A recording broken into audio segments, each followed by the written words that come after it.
flag in the air. Nick Pericles, your Montreal winner. He takes us to the green flag with Kyle Nova on the outside line here in the Austin Speedway in Texas.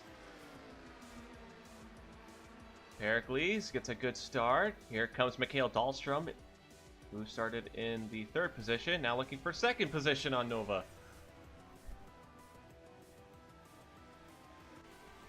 Nick Pericles, looks like he's not going to be able to lead for long, because here comes Nico Hall in the 91. Last season, Hall was so close to winning here, but he just could not beat Jason Tross in the final couple of laps. Hall said he has a chip on his shoulder from that race, and he's shown it here. He wants to win this. This was the closest he came to a win last season, actually. CVM had a pretty rough Division II season last year. But Hall, so far, he's been off to a bit of a quicker start than last year. As the battle for the lead continues, Hall looks like he should be able to clear. And he does. He does clear Pericles, as Pericles had to back off for the exit of turn 2.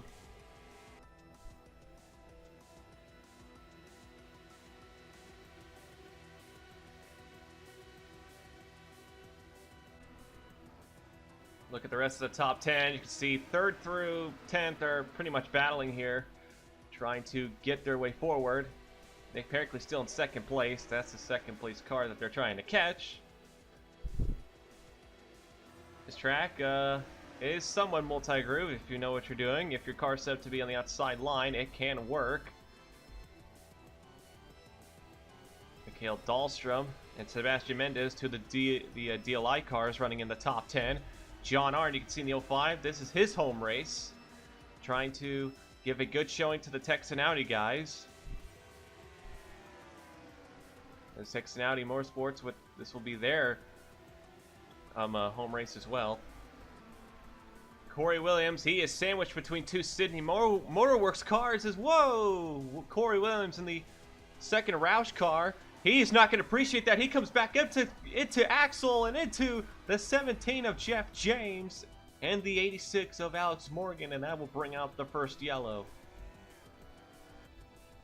This is kind of a surprise. Only a couple of cars are coming down pit lane. Chris Dodd, Mendez, Wolf, and only a couple of others are going to come down pit to take the 4 tires.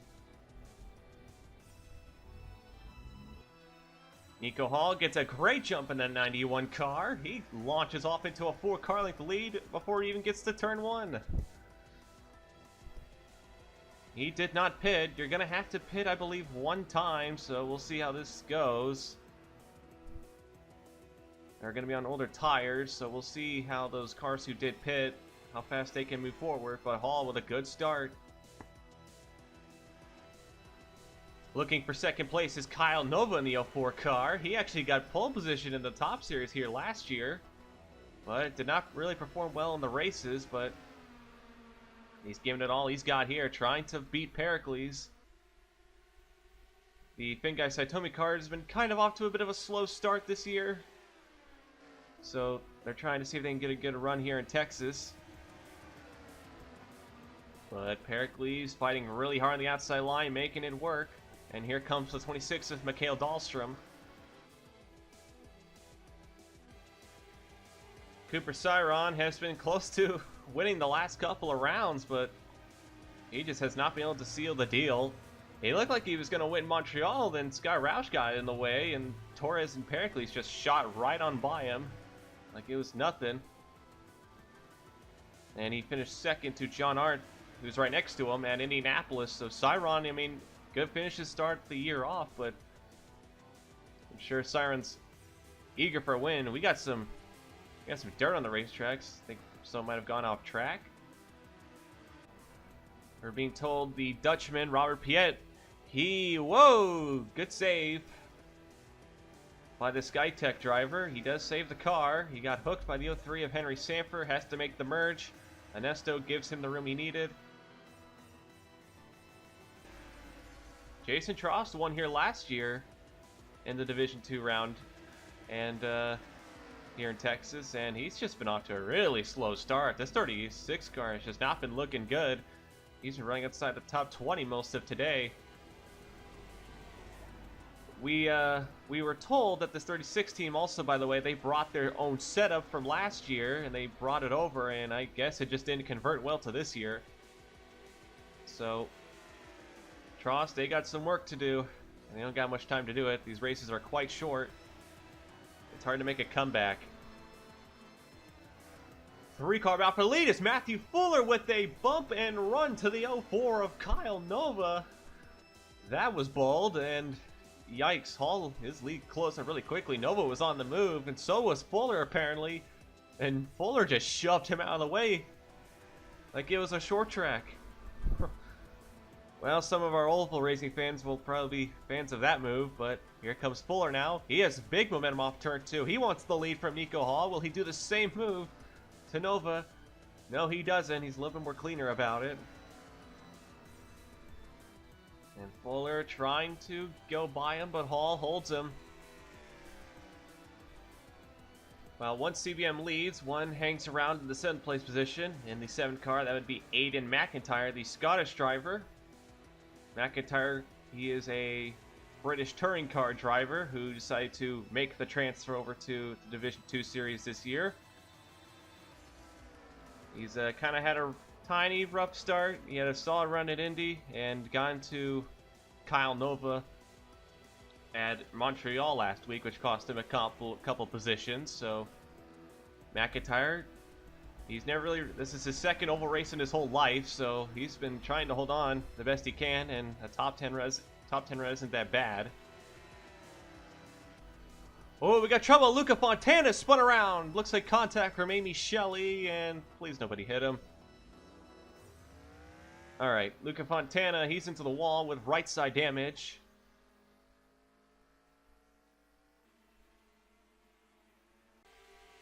Quick replay here.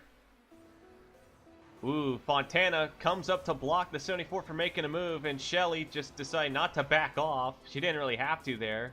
And Shelley ends up into the wall herself. Actually, Fontana already had that right side damage, so not sure where he got that from. Sebastian Torres and Mikhail Dahlstrom just took fuel only and didn't even take tires. For those of you who aren't aware, this track eats up tires like it's a pig eating up slop in a farm, and yeah, I'm not sure about this call. Now, keep in mind, they're still outside of the fuel window to make it to the end of the race, so, well, supposedly. So I'm not quite sure what kind of call they're trying to make here. Sebastian Torres, Mikhail Dahlstrom, and Kyle Schock Jr. all took no tires, as did Anthony Lopez, who you can briefly see in the brown car. Green flag back in the air, and I'm not quite sure what this call is going to be like, but I'm not sure why you're not taking tires here. This seems completely asinine, and you can see why. Here comes Fuller, and here comes Hall. Fuller actually got in front of Hall on that pit stop, so a 22 team, and whoa, Schock Jr. immediately to pit road.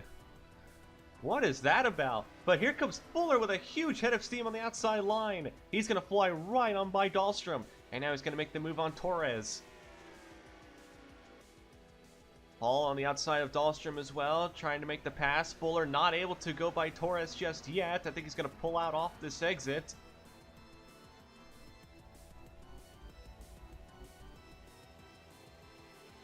And whoa, okay, Torres and Dahlstrom fly to pit road. Everyone who basically who basically took fuel only, they're coming back down to pit road. Nico Hall looking to make the pass on Fuller back for the lead, as we are still wondering what those other teams were trying to pull. Why they would just come down pit road and pit after just pitting again. But right now the battle for the lead continues on. Fuller and Hall. Kind of a familiar sight. Last year it was Trost and Hall. Instead of Trost, it's Fuller, but then again, that's the same exact team, Trost Motorsports. Alright, so this is what we understand. Apparently, those were planned pit stops, obviously, so this is the situation. Apparently, because we are just outside the fuel window, although we're quite close to it, these 4 teams who decided to stay out and pit early, they have done this on purpose to get some track position. What they're banking on is this race to go green the rest of the way because they think they have the fuel to make it the rest of the way. So this is an interesting call, and we'll see if it pays off as the caution comes out. Well, never mind. Well, that strategy backfired, but let's see what the caution was for as John Arndt gets into the 94 of Nick Pericles. And, woo boy, Pericles holds the car together, but yeah, he's going to merge really, really dangerous onto the track here, so cross your fingers, hope no one's there. No one's there, okay, and, okay, that was too close, but Pericles, he does avoid hitting people, but he gets some major right side damage. Green flag waves back in the air, and you can see the bottom of all the cars who, well, yeah, that was a pretty bad botched call. I mean, if that stayed green, it might have worked, but now because of this caution, the rest of the field actually might be able to go the rest of the way on green. Well, make the rest of the way on gas, so yeah, unless they're going to need some cautions to get back in the lead lap. Torres and Nova are perfectly capable of doing that. Well, no, not Nova, Kyle Schock Jr. in the 00. So they're capable. They could make it work if they, well, hold Hall off, but that's going to be tough. Whoa! Cyron gets into the back of the 02 of Anthony Lopez, the Mexican driver, and Lopez comes back up into him, telling him I did not like that. Lopez 1 lap down, so he is trying to fight the best he can, but Ant Racing hasn't exactly put out some good cars in that Toyota yet this year, so we'll see how he fares. Anthony Lopez in his rookie year in Division 2.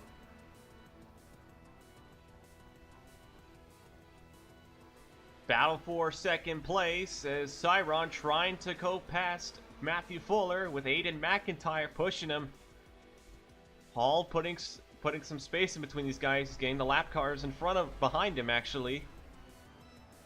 But Cyron, he's going to move up to second place, and we'll see if he can catch Mr. Nico Hall. Anthony Lopez, you can see right behind. He's trying to go split 3 wide through the middle. Lopez fighting for that lap back, and he's going to do everything he can to make it happen. He's getting everything he can out of that 02. Nico Hall, though, he's starting to get repassed by these lap cars. Mikhail Dahlstrom and these guys, they came down and took 4 tires, so they're going to be slightly faster than Hall as the run goes on. And there's Cyron in second place, trying to make a run at the 91.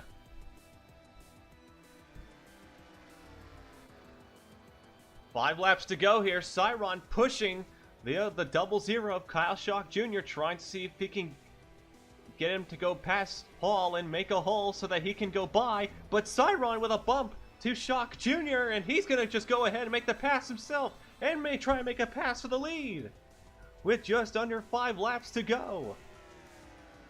Cyron now, he is trying to go for it here if he can get past Hall, but we've seen Hall be able to defend really well on the outside line. But look at Cyron, he gets a good run off turn 2. Kyle Schock Jr., what's he going to do here? Because I think he just wants to go by both. He doesn't care about pushing one of the other. Cyron trying to go by Hall, but Schock Jr. still there, and Hall defends quite well on the outside line.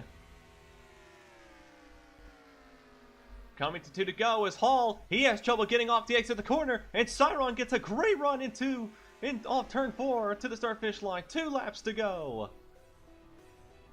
Cyron trying to go by Hall, but Hall, he is so good on that outside line. He is holding him off for all he's worth. But here comes Cyron, though. Cyron does not want to let another race get away from him.